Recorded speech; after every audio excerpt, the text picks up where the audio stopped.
chicken burger patty. Yan pong bago nating recipe. Take 2 na to guys kasi hindi pala naka-on ang ating video. Tingnan nyo gaano siya kakapal. Kasi 160 grams po yan guys. 160 grams. So yan. Tingnan natin. Done na yan. Totally done. So dali natin yan sa ating yan. Ilaw pa po ng ating patty. So kailangan natin meron kayong molding around. Like that. Nakikita nyo naman ginagrams ng ating guwapong yan o. Kita nyo. Kailangan guys nakamold na siya ng round. Okay. Isang mabilisang plating lang to guys. Ito yung ating plate. Tingnan nyo mabuti ang ating plate. And then guys, tingnan nyo yung ating sidings. Ito 40 grams to. Yung ring onions, di ba? So yung iba, ayaw na ng ring onions. So bahala na kayo guys.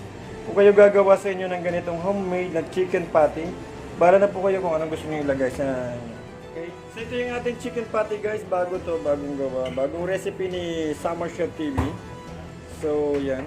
Ganyan siya kalaki, 160 grams po yan. Totally done. Ito siya totally done. Mga sa medium well. Medium well po ang ginamit nating luto dyan. Tama-tama lang siya. Okay, gawa mo yan. Yan sa sabihin. Hindi nga. Yan o.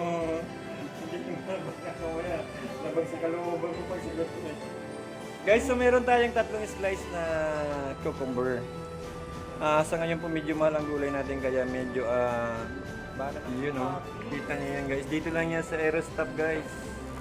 Sa Aerostop lang yan. Dito lang yan. Kasi nag-request yung bossing namin nang gawa ako ng yum-yum daw na na bati. So yan, kita niyo. So first layer natin guys, nakita niyo naman yung lettuce. And then nilagyan niya ng slice na cucumber.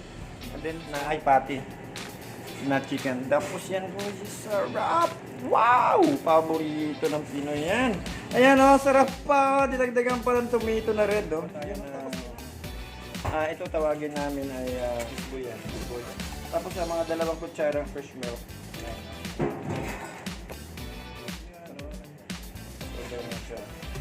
So papalabasin lang natin. Fresh milk, 2 tablespoon po yan. Tapos cheese boy natin, siguro mga nasa 20 grams.